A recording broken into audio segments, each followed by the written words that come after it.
Hi there, I am Eloise. At my brother's promotion party, the one I wasn't really invited to, my parents stood in front of everyone and publicly cut me off like I was a mistake they were finally correcting. But that wasn't the beginning, and it definitely wasn't the end. They used my name, my work, even my signature to build their legacy and erase mine. They smiled for cameras while forging documents. They toasted to family while gutting me out of it. The moment I spoke up, when I finally spilled the truth, they called me unstable, dangerous, a threat. What kind of family builds their success on a lie, and then destroys anyone who remembers the truth? Do you want to know what happened next? I arrived early, not because I was excited, but because I wanted to see if they really had the nerve to do it. The air outside the hotel was still thick with the faint scent of valet car polish and overused cologne. Inside the ballroom, everything sparkled: crystal glasses, gold-plated cutlery, flower arrangements perfectly symmetrical like a Pinterest board come to life. And yet, somehow, I knew the one thing that wouldn't be here was me. The welcome board read, "Congratulations, Lyle Caldwell, Executive Vice President." Underneath, in cursive gold script, were the names of everyone who mattered. And then there was Mineno. Scratch that. There wasn't mine. I wasn't listed. I checked in at the registration desk. The young girl handed me a badge that just said guest, no last name, no family crest. I turned it over, hoping maybe there was something else, anything else. But it was blank, just a barcode and a cheap clip. I used to design those badges for the Foundation's annual gala. Now I wasn't even worth Times New Roman. I walked past the champagne wall and into the room like someone who wandered into the wrong dream. The clinking of glasses and bursts of polite laughter bounced off the chandeliered ceiling. Nobody turned their head when I entered. Nobody whispered, "Oh, there she is. I guess it's easier to pretend someone doesn't exist when you've been rehearsing for years." Darlene, my mother, saw me first. Her smile tightened, not quite a grimace, not quite polite. "Oh, you came," she said. I matched her tone. "Alma invited me." She adjusted her pearl necklace. "Did she?" That's not exactly how we discussed it. Russell, my father, nodded without eye contact. He might as well have been signaling to a waiter. Lyle approached with 2 flutes of champagne and offered one to our aunt. When he saw me, he gave a quick upward chin nod. "Eloise," he said like he was greeting a vendor. "Glad you made it." "Wouldn't miss it," I said, forcing a smile. He took a sip and added, "Big night. Big enough to forget you have a sister, apparently." They posed for photos by the branded Step and Repeat banner. I watched from a corner table, nursing a club soda. One of the photographers asked, "Family together?" Darlene said, "Just us 3, and pulled Lyle in close. I didn't even move. Why waste effort trying to be part of a picture when I've been erased from the story? The lights dimmed and a spotlight hit the podium. My father adjusted his cufflinks and stepped forward with practice poise. "Tonight," he began, "we celebrate not just a promotion but a vision. Our son, Lyle, has embodied everything this family believes in: dedication, integrity, and legacy." Polite applause. I could feel my pulse in my ears. "But tonight also marks something else," he continued. "A turning point. As we move forward, we must be clear about who we are, what we value, and whom we align ourselves with." The room was still. Even the servers froze. We are no longer extending our name or support to those who don't represent our family's standards. People looked around. A woman across the table shot me a glance, then quickly turned away. I didn't move. I didn't blink. He didn't say my name. He didn't have to. Everyone knew. Even Lyle didn't say anything. He just raised his glass and smiled. The clapping resumed slowly, awkwardly, but enough for the moment to pass. I stood up quietly and left the room. No one followed, not even Alma. I didn't rush out. I didn't cry in the bathroom. I walked, calm, measured, as if I'd done this before, and in some ways, I had just never so publicly. By the time I reached the hotel lobby, the pianist had started playing something soft and forgettable. I crossed the marble floor like a ghost sliding across polished history. The elevator ride to the parking garage was quiet. In the car, I sat in the driver's seat for a full minute before starting the engine. I should have seen it coming, but I didn't think they'd do it in front of donors, colleagues, and strangers. At least when they'd kept me from seeing Grandma Elise before she passed, they'd done it in private. 2 years ago, when I tried to fly in to say goodbye, Darlene told me, "She's not lucid enough. It'll only upset her." But Lyle had gone. He'd spent the whole weekend with her. I only learned that later from a nurse who thought I had been there too. That was the beginning of their campaign, to sideline, soften, eventually silence me. That moment being cut out of Grandma's final memory is the only one that hurt more than tonight. She used to say, "You were always the one who noticed when the mail was late or the dog was limping." I think she meant I cared too much.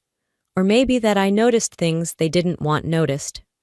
Back in my apartment, I pulled off the badge and tossed it in the trash. I stood in front of the mirror in the hallway, jacket still on.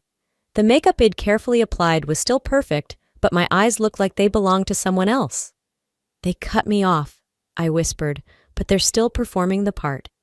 I'm the only one off script." I opened my laptop. The screen glowed in the dark room like an unspoken idea. I didn't know exactly what I was looking for, but I knew I wasn't going to let them write the ending. The next few days bled together, slow and dull like a bad rerun you're too numb to change. I worked from my apartment, barely tasting the coffee I poured, barely noticing the passing hours. Most mornings I sat at my kitchen island, answering donor emails and drafting foundation reports like I hadn't just been gutted in front of 100 people. The glow of the laptop screen was the only light I trusted anymore. I should have taken time off, but routine can trick you into thinking you're okay. And I needed to feel like anything was still mine. On a gray Thursday morning while reviewing pledges from a recent gala, my inbox pinged with a file access request. Subject line, "Holdings updated." I frowned. The sender? An auto-generated link from the Caldwell Foundation's shared Drive 1 I was supposedly locked out of. Apparently, they'd forgotten to revoke my permissions. Typical. They erase people with words, but forget to delete access logs. Curiosity beat caution. I clicked. The folder opened slowly, as if the server itself was stalling out of guilt. Inside, tax folders, donation tracking sheets, and one file that froze me cold. Transfer authorization, Ashland PDF. My hand hovered over the mouse. I clicked. The document opened in a separate window, crisp and clinical. At the top, my full name first, middle, and last was typed in bold. Just under it, a signature. Mine, but not. At first glance it looked right, but the slant was too sharp. The loop on the E wasn't mine, and the tail on the L curved upward, not under like I always wrote it. I stared at the form. I could feel my heartbeat in the roof of my mouth. They didn't just cut me out. They fabricated me in. Page 2 listed the property Ashland Estate, the cedar-shingled house in the San Juan Islands. The only thing my grandmother ever left me outright. I remembered painting the porch rails with her the summer before college. I remembered falling asleep on the upstairs sofa while she played jazz from a dusty record player. I scrolled to the bottom of the file. There it was, notarized, stamped, legal. I read the signature line again. A wave of nausea swelled up from somewhere deep. This wasn't carelessness. It was an ambush dressed up in paperwork. That's when the memory clicked. 3 months ago, my mother had called and asked me to stop by. Just a quick signature thing, she'd said. Something about family tax filings. It had been a weekday afternoon, and I'd squeezed in the visit between a donor meeting and picking up dry cleaning. She made tea, talked about Lyle's work ethic, asked if I'd considered moving out of Seattle. Then, casually, slid a manila folder across the table. "Routine filings," she said with that rehearsed smile. "Nothing urgent. I didn't even look. I trusted her." And now I realized I hadn't signed a trust update. I'd signed myself out of my grandmother's legacy. "I was just being helpful," I whispered. Turns out, I was just being eliminated with a better pen. The room felt smaller. I reached for my water glass, but my hand shook. I opened the PDF again and zoomed into the bottom corner. The notary line. Savannah Caldwell. My cousin. We weren't close, but we'd exchanged Christmas cards growing up. She once bragged about working at a real estate firm downtown. I always thought she was harmless. Apparently that made me stupid. They had planned this, every inch of it. No sloppiness, no gray area, just neat betrayal with a government seal. I opened my desk drawer and pulled out a lease from last year. My signature, clean and curved, right next to my landlord's. I placed it beside the printed PDF. The difference was obvious. One was me, the other was their invention. I pulled out my phone and snapped photos of both. I knew someone who might help, an old legal contact ID once worked with on a donor fraud case. Malcolm Thorne. He was sharp, discreet, and allergic to manipulation. I opened a blank Word doc and began to type a message. My fingers didn't move fast. My hands were still trembling. But my voice, even silent, had started to return. They had signed my name to steal what they didn't deserve. And for the first time in years, I wasn't just angry. I was done waiting. After sending Malcolm the files, I didn't sleep much. A part of me expected a call or email from someone in the family, some pitiful attempt to spin it, justify it, maybe even deny it. But there was nothing. Just silence. Cold, calculated silence. On Sunday afternoon, while the city outside simmered under a moody spring drizzle, I sat on my couch with my laptop open and a blanket tucked around my knees. I wasn't looking for trouble, but I couldn't stop myself from checking. Not for confrontation, just for confirmation. Proof that my gut hadn't been lying all this time. I typed in the Caldwell Foundation's official website, the homepage loaded with glossy banners, charity award badges, and photos of ribbon cuttings and boardroom grins. I clicked into the archive section: press releases, quarterly newsletters, media coverage. Then I searched for my name. Nothing. Not a single press release, not a footnote. No Eloise Caldwell listed under any grant announcements, team bios, or historical records. I scrolled through photos I remembered standing in, smiling, proud, arms linked with donors, my name etched on posters at the time. Now, I was either cropped out entirely or framed just far enough outside the center to be incidental. In one group shot, I recognized the exact blouse I wore, turquoise silk, my grandmother's brooch pinned to the collar. I knew I was in that picture. But the version on the site ended where my shoulder should have been. There I was real in my memory, missing in their version. My throat tightened. I hadn't expected to cry. But something about being so deliberately wiped away wasn't just insulting, it was annihilating. It's one thing to be overlooked. It's another to be deleted like a typo in their family narrative. I took a breath and clicked to a new section, Initiatives. Specifically, Educational Equity Grants. That had been my project, my passion. I built the pitch deck, wrote the original charter, cold-called school districts and private donors late into the night while juggling 2 part-time jobs. 7 years ago, that program was my entire life. Now it was rebranded as the Lyle Caldwell Opportunity Initiative. There was a quote under the headline, "Justice begins with access. We build the ladder, others climb." It was mine.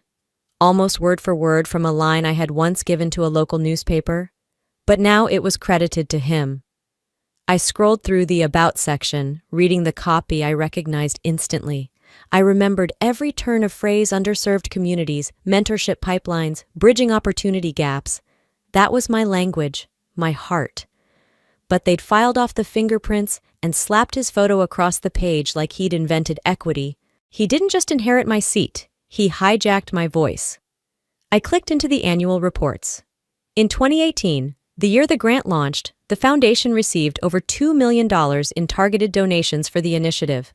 I remembered staying up until 2 a.m. formatting customized appeals for each major donor, researching their philanthropic history to make the perfect pitch. I wrote those letters. I hosted those calls. Now, you'd think Lyle had done it all with his bare hands. The fury didn't explode, it simmered. A slow, suffocating boil. I opened a new folder on my desktop and started saving screenshots. I labeled the folder Erasure Phase 2. My plan wasn't fully formed, but the evidence was stacking. And this time, I wasn't going to ignore what was right in front of me. I remembered something my grandmother used to say when someone tried to take credit for her baking at family potlucks. "Honey, if they're borrowing your recipe, it means they couldn't cook without you." I wasn't sure what Eloise from 3 years ago would have done, but I knew what I wasn't going to do again: stay quiet, shrink down, or smile through it. Still, I didn't forward the files to Malcolm yet. I needed more. Not for court, just for myself. I needed to see how far the rot had spread.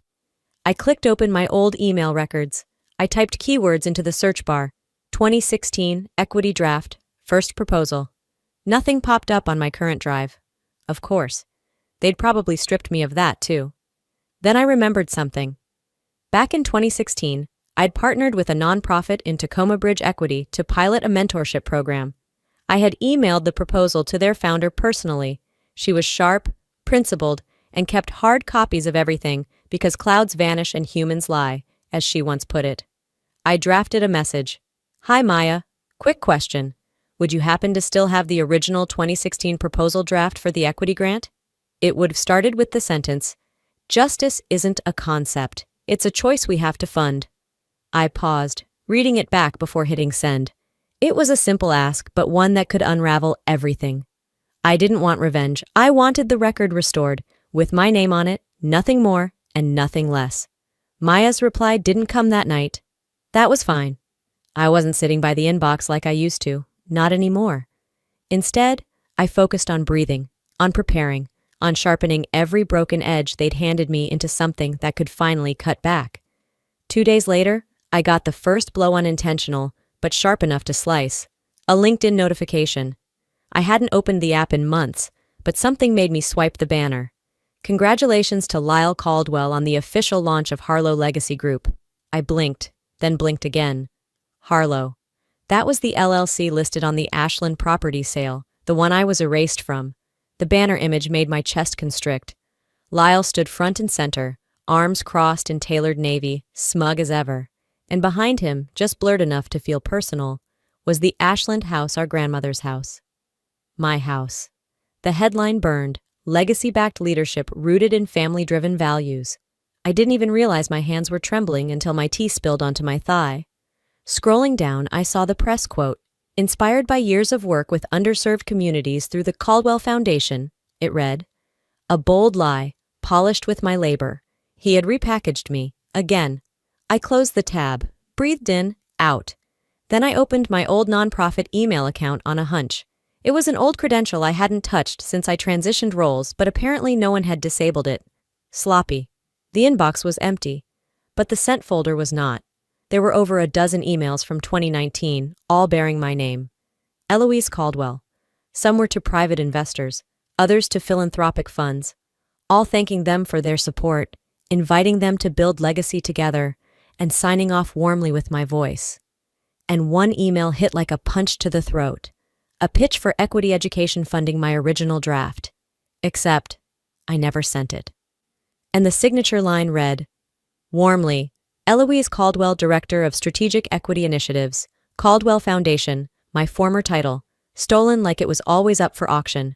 Worse yet, the IP metadata on those emails? Not from Seattle. They were logged in from New York, Lyle City. I double-checked. All roads led back to him. He didn't just wear my legacy. He used it to fund his kingdom. I began compiling.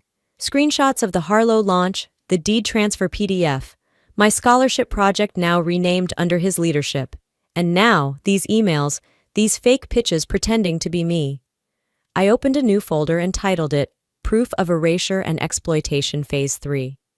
I stared at the folder for a long moment. Then I whispered aloud, "They didn't just cut me out. They built their empire with my face and prayed I'd stay quiet." That night, I typed a message to Lyle. I didn't send it. Instead, I started writing something else, something that wasn't for him. It was an open statement, a declaration, a truth, not a threat, not a scream, just the facts. When someone steals your name, you don't argue. You rebuild it somewhere they can't reach, somewhere they have no map for. I saved the file, closed the laptop, sat in the dark, listening to the wind scratch the apartment windows like it was looking for a way in. And then, I moved. I pulled out a manila envelope and packed it with every printed page, every screenshot, every notarized lie. I sealed it, labeled it in sharp black ink, to be opened in case I disappear. Then I emailed Malcolm. "I'm ready to act. I'm done asking for space. I want to take it back." The next morning, I zipped up my coat and walked into downtown like I had somewhere to be. I did. Malcolm's office sat in a modest brick building that had once been a bank, now full of law firms, tax strategists, and people like me. the ones trying to reclaim what had been stolen with smiles and paperwork. Malcolm looked up as I entered, glasses halfway down his nose. "You look calm," he said. "I'm not," I replied, "but I've stopped being afraid of what calm buys me." We spread the documents out on the table, my signature forged, my voice plagiarized, my property disappeared beneath corporate branding. He tapped his pen against the table and nodded slowly. "This isn't just inheritance fraud, Eloise. This is systemic erasure. It's pattern, not accident." I breathed deep. "Then I don't want partial justice. I'm not here for a portion of a beach house. I want the trust. I want what I was written out of, and I want it loud." He smiled tight, measured, professional. "Then we'll hit them where they think they're safest. Paper." Later that evening, I sat at my kitchen table with a mug of tea and a steady hand. I opened a new draft in Gmail. To Darlene Caldwell, CC, Lyle Caldwell, BCC, Malcolm Thorne. Subject, Notice of Legal Inquiry. I kept it cold, not aggressive, not angry. Just legal. Just final. Effective immediately, I am no longer remaining silent about the decisions made in my name without my knowledge or consent. Attached, you will find documentation regarding forged deed transfer of Ashland property, unauthorized use of proprietary proposals authored by myself, and misrepresentation of voice in published public material. The attachments clicked into place. Pages and pages of receipts. The final line I wrote slowly, like carving it in stone. "Withdraw your false claims, or I will withdraw my silence publicly." Then I hit send. Nothing happened for 3 hours. Then one ping. From Darlene. No subject line, just 2 sentences. "Eloise, family matters are best handled privately. I trust you won't escalate unnecessarily." That was it. No denial, no apology. Just a warning dressed as etiquette. Russell didn't reply at all. But 15 minutes later, I opened social media and saw a new post from his profile. A smiling photo. The whole family sans me on the front steps of the Ashland house. Lyle held a champagne bottle.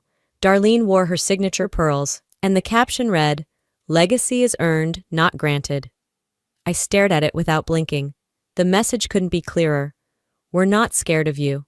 So I decided to show them what fear looked like in reverse. Saturday night, I slipped into a private gala for regional donors at the Seattle Harbor Club.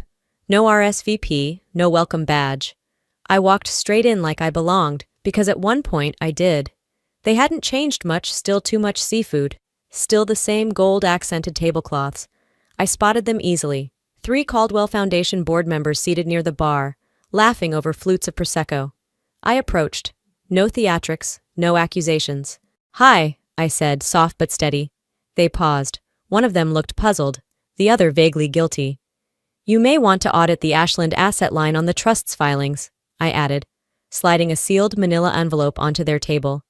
"There's a discrepancy I believe you'll find actionable." Silence. One woman's mouth parted, but no words came. I turned and walked out before they could decide whether to follow. Back on the sidewalk, the city lights shimmered in puddles left behind from the earlier rain. My phone buzzed. I didn't recognize the number. I let it go to voicemail. Seconds later, a text came in. "What exactly do you think you're doing?" I stared at the screen. For once, I didn't flinch. They were bluffing. I was finished folding. The article went live on a Tuesday morning, quietly buried in the third scroll of a regional business blog. Not flashy, just tactical. A whisper, not a shout one designed to travel through the kinds of people who never speak above a certain pitch, but make decisions that change everything. The headline read like a blade wrapped in velvet. Disgraced former Caldwell affiliate targets family trust. There was no byline, just staff contributor, which told me 2 things. They didn't want a name attached, and they'd been fed this. The opening paragraph referenced an unnamed family member with a history of emotional volatility and inconsistent professional presence. It was clinical, detached, like I was a footnote in my own scandal. But as I read further, the words bled Darlene's fingerprints, misguided outbursts, estranged by choice, and then this gem, a deeply personal vendetta masked in legal posturing. But what made my throat tighten, what made my spine buzz were the misquoted lines. They weren't random. They were things I had once said in private, in a therapy room, behind closed doors, words offered to my mother when I still believed she wanted to know me. And now? Now they were tools, sharpened and used to slice through whatever credibility I had left. I didn't cry. I didn't yell. I didn't text her some long-winded response trying to explain myself like I used to. I called Malcolm. "We're done playing chess," I said flatly. "I'm flipping the board." He didn't ask questions, just said, "Meet me at the office in an hour." Together we curated everything we'd spent weeks collecting. I hadn't wanted it to come to this. I'd hoped naively that shining a light quietly would be enough, but they made it public, so I would too. The watchdog organization we used was one we both trusted, nonpartisan, legally shielded, and tenacious. They weren't in it for clicks, they were in it for impact. The file we uploaded didn't name names, but it didn't need to. The evidence spoke louder than any headline. A scanned deed showing a forged signature. Internal memos contradicting public asset declarations. Email headers confirming I had been impersonated in multiple grant applications. Misused quotes. Stolen language. Financials missing entire years of my work. Each upload felt like a heartbeat, steady and unrelenting. By the next morning, the ripple was real. The Caldwell Foundation disabled comments across all platforms. Their Instagram bio changed from family-led philanthropy to serving communities since 1982. A neutral PR move, but telling. Lyle deleted 3 posts, including one with the Ashland property in the background, then went dark. Darlene didn't call. She texted, "You're hurting the family. Is that really who you are?" I stared at her message. My thumbs hovered above the screen for a second, then dropped it on the kitchen counter without typing a word. Instead, I uploaded one more document, an email signed in my name, dated 6 weeks after I'd been removed from the board. A donor thank you note sent from an account that should have been deactivated. The signature had been lifted from a scanned HR form. "You wanted silence," I muttered aloud. "You turned it into a weapon." Later that afternoon, a number I hadn't saved lit up my screen. "Eloise?" the voice asked. "Yes, it's Nadine, from Pacific Lift. We worked together during the Phoenix grant." My breath hitched. I remembered her sharp, no-nonsense kind. She had once said, "Policy means nothing if it only looks good on paper." "I saw the documents," she continued. "It took guts. I know what you're risking." "I didn't want to do it this way," I said. "But you did it. You're being heard. Don't let them quiet you again." After we hung up, I stepped outside. The Seattle air was crisp, salty with wind from the sound. I walked until the noise in my head settled, until my steps felt like mine again. At the mailbox, I dropped in a thick envelope addressed to the State Attorney General. Inside was the entire file phase 1 through 3 with a note on top, requesting formal investigation into document forgery and misrepresentation of charitable intent by trustees of the Caldwell Trust. No drama, no flourish, just truth. Later that evening, while pouring tea and staring at a sky smeared in charcoal clouds, I checked my email. There it was. Subject, no subject. Sender, anonymous. Attachment, March board meeting internal only, MP3. My finger hovered, then I tapped. Voices filtered in, muffled and distant. Someone had clearly recorded from inside a purse or under a table. Darlene spoke first, calm, deliberate. "Callista fits the image we need, fresh, articulate, uncomplicated." A man snorted. "And Eloise?" There was a pause. "She's too cerebral, too bruised. She doesn't sell legacy. She questions it." Another voice cut in. "Let's be honest. Callista is our future. Eloise doesn't fit the narrative." A few murmurs followed, then laughter. The sound of paper sliding across a table. "She's a liability," someone said. "Well, clean the slate. Keep the story clean." I hit pause. I wasn't even a person to them anymore. I was a problem to delete. But they had underestimated one thing. Deleted doesn't mean gone. The email sat open on my screen. The audio file paused mid-laughter. The cursor blinked in rhythm with my pulse, steady and cold. I leaned back in my chair, the darkness around me buzzing with a new kind of silence, not defeat this time, but calculation. I didn't sleep much that night. By morning, the headlines were missing, gone. The Watchdog blog that had posted the evidence, under maintenance. The article drafts that were supposed to publish over the weekend, nowhere to be found. I checked cached links, error messages, refresh, nothing. They didn't even need to lie, they just needed to outspend the truth. A message from a reporter I knew flashed across my inbox. Off the record, your family's PR rep reached out. Pressure's mounting. My editor says it's too risky. Of course. They were painting over the crime scene while I was still bleeding in the middle of it. I didn't panic. I documented. Every downed URL. Every pulled headline. I screen-recorded timestamps, archived caches. They could smother coverage but not the receipts. Later that afternoon, my phone buzzed with a familiar name. Jamie. We'd worked on community grants together back when my name meant something in that circle. Hey, Eloise, she started, her voice tight. I got a call this morning from a shared donor rep. They said, well, they hinted, if I stay connected to you, my program might not get renewed. I closed my eyes, fighting the sting behind them. Jamie, I understand. You don't owe me anything. No, I do, she snapped. But I can't risk 30 kids losing their spots over this. I'm sorry. We hung up. 15 minutes later, another contact unfollowed me, then sent a DM. You didn't deserve any of this, but I have 2 staff to pay. I'm so sorry. The rooms were growing colder. Doors I helped build were closing quietly, but deliberately. That night, I organized my folders by damage level. Media interference, donor retraction, board sabotage. Each click was fuel, not fire. I wasn't burning out. I was sharpening. The following morning, I filed a complaint with the Washington State Attorney General's office.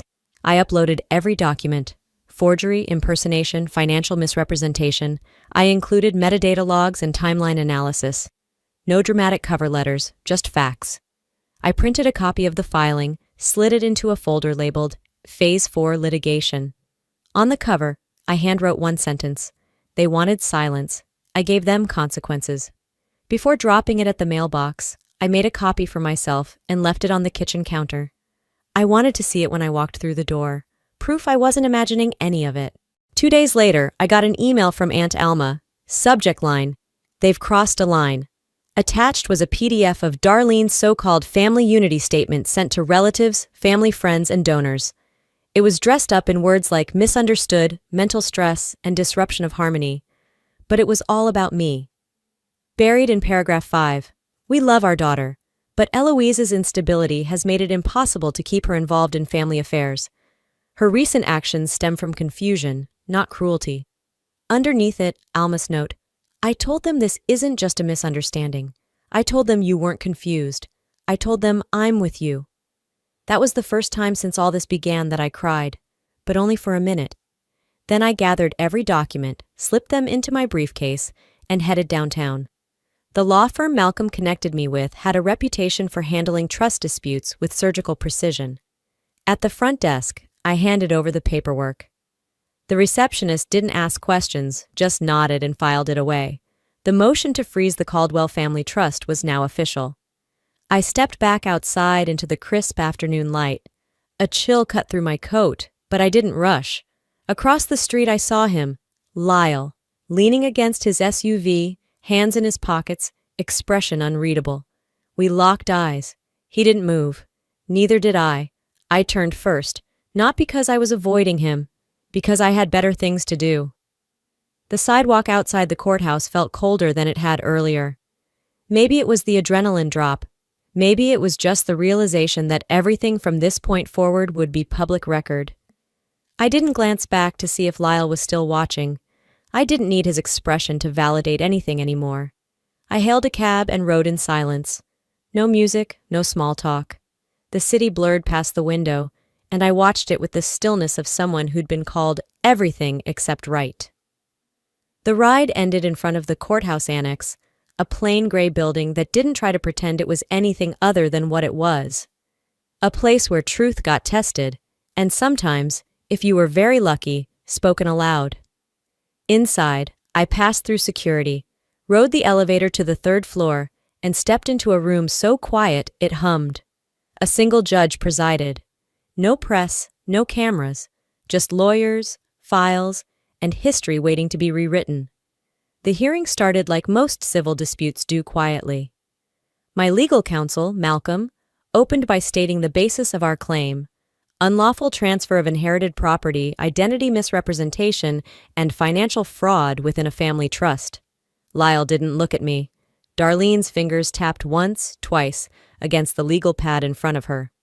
Russell sat back, hands folded like a man awaiting a sermon he'd already stopped believing in. Then came the evidence. Malcolm's voice was steady as he moved through it all. First, the forged deed to the Ashland property, notarized under suspicious circumstances. Then, a stack of internal memos, printed emails showing my digital identity, had been hijacked to communicate with donors and partners. And finally, the audio recording. My stomach clenched the moment it began. She's too cerebral, too bruised. She doesn't sell legacy. The courtroom stayed silent, but the air changed. Even the judge's expression flickered a twitch at the edge of her mouth, a recognition of something mean, something small. When the audio ended, Darlene shifted in her seat like she'd swallowed something sharp. She tried to speak, to object, but the judge lifted a hand and said, "This is admissible and documented. Well, continue." Next came the will, the original one. My grandmother's, signed, notarized, dated 3 weeks before the so-called revision. The paper looked older, softer at the corners. But the ink was clear. Then they asked if I wanted to make a statement. I stood up, smoothed my skirt, and looked directly at the judge. Not at my family, not yet. "I have 3 questions," I said. What did they gain by erasing me? Was it worth their reputations? And would my grandmother, the woman who raised me, have approved of what they did in her name? No one answered, not a single word. But in that silence, everything was said. The judge took a short recess before returning with the temporary ruling. All financial activity within the Caldwell Family Trust is hereby frozen pending further investigation, she said, her tone neutral but firm. Ms. Eloise Caldwell's name is to be reinstated on all legal documentation related to the Ashland property until this matter is resolved through due process. Then she looked directly at Darlene. Furthermore, this court will forward all relevant materials to the Office of the State Attorney General for review under possible fraud and identity theft charges. Darlene went pale. Lyle stood up and walked out, not even bothering to meet my eyes. Russell? He stayed seated, didn't move, didn't speak. I exhaled slowly, my heart pounding like I'd just run a marathon barefoot through glass. This wasn't over, not by a long shot, but for the first time, I wasn't playing defense. I walked out with Malcolm at my side. The air outside felt crisper, cleaner. People walked past us, heads bent toward their phones, unaware that inside, something had shifted. I didn't need headlines. I didn't need applause. I just needed the truth. They wanted to bury me in footnotes, I said to Malcolm as we paused on the steps. I turned their report into a headline. 6 months had passed, but the air at Ashland still carried the scent of lavender my grandmother once planted. The house didn't feel like a battlefield anymore. Not a shrine either. Just a place that had finally been unburdened of false stories. Wed repainted the living room with warm, pale yellows and filled the study with second-hand books. A line of laptops hummed quietly on the old dining table, where 2 girls were drafting essays about identity and resilience for their college applications. The house now operated as a retreat space for foster youth with an interest in advocacy and storytelling. It wasn't loud. It didn't make headlines, but it worked. And in the silence, it healed. I stayed in Seattle, but visited every 2 weeks. On this particular afternoon, I was walking the back garden with Rena and Zoetwo, teenagers who didn't yet know how powerful their voices were. Rena squinted at me with that half-curious, half-suspicious teen look. "So are you, like, rich now?" I laughed. It came easier these days. "I'm free. That's better." They exchanged a glance and shrugged, like they weren't totally sold. That was fine. They'd understand one day. Inside, I checked on the pantry. A local bakery had donated a week's worth of goods. I smiled, seeing a note scribbled on a paper bag. "To the girls with stories that matter. Keep writing." I left a sticky note in return. They always mattered. We just needed to listen. The Caldwell Foundation was officially dissolved a month after the ruling. No press statement, no rebranding attempt, just a quiet death in the corner of a newsletter, below a gardening column and a school lunch schedule. Darlene hadn't faced criminal charges, but she was now persona non grata among major philanthropic circles. Every invitation she once received had turned to radio silence. Russell had moved to Palm Springs. He retired from philanthropy, according to his LinkedIn update. I doubted he even knew how to spell accountability. Lyle's firm folded not with a scandal, but with absence. No new funding rounds, no launch events, just evaporated, like steam off a mirror. None of them reached out after the ruling. And I didn't go looking either. Some silences are weapons. Some are offerings. Mine was both. 2 months ago, an envelope arrived at my mailbox. No return address. Just my name, written in familiar but hesitant handwriting. Inside was a photograph. Faded. Us as kids, sitting on the steps of Ashland. Lyle had a popsicle melting down his arm. I had my hand shielding his from a bee. On the back, in simple pencil. I'm sorry, I didn't know how to be brave. I didn't cry. I didn't tear it up either. I placed it inside the back of a sketchbook I hadn't touched in years, and closed it softly. I didn't need him to say more. I just needed him to stop taking. I spoke last week at a small panel about donor accountability hosted by a local library. Someone asked if I'd do it all again. Yes, I answered. Not because of what I lost, but because of what I refused to let others define for me. A woman in the third row raised her hand. She was young, maybe early 20s, with a notebook full of scribbles and underlines. Her voice shook slightly when she said, "You gave me language for what I felt." And just like that, I remembered why I began any of this at all. Not for revenge, not even for restitution, for visibility, for those who, like me, had been erased in plain sight. That night, back in Seattle, I took the long route home. I passed storefronts, dim apartments, flickering signs. My building stood quietly, as always, no doorman, no doxology. I liked it that way. Inside, I shrugged off my coat and caught my reflection in the hallway mirror. I no longer flinched when I saw myself. Pinned to the coat's lapel was a small badge cut from paper and laminated with tape. One of the retreat girls had made it for me. She handed it over with a smirk and said, "Since your family didn't give you a title." It read, in looping blue ink, not erased. I left it there. In the end, this wasn't just about reclaiming my name. It was about learning that survival isn't the same as healing, and silence isn't the same as peace. If I've learned anything through this, it's this. When people try to erase you, it says more about their fear than your worth. Your value doesn't disappear just because someone refuses to recognize it. You are not disposable. You are not a draft someone else can edit. You are the author of your own name. And maybe you've never faced a courtroom like I did. Maybe your battles happen in boardrooms, break rooms, or even at the dinner table. But the lesson holds true. You don't owe anyone your silence when that silence is being used against you. Speak up, not because it's easy, but because your truth deserves air. And healing. It doesn't come from justice alone. It comes from reclaiming the space you were told you didn't belong in. Now I want to hear from you. Have you ever been underestimated, overlooked, rewritten in someone else's version of the story? Drop A in the comments, type 1 if this story hit home, or share where you're watching from. And if you've ever had to fight to reclaim your own story, tell us what kept you going. If this video spoke to your heart, helped you reflect, or simply made you feel seen, please hit that subscribe button so you don't miss the next story. Your story matters, and someone somewhere needs to hear it. Thank you for listening.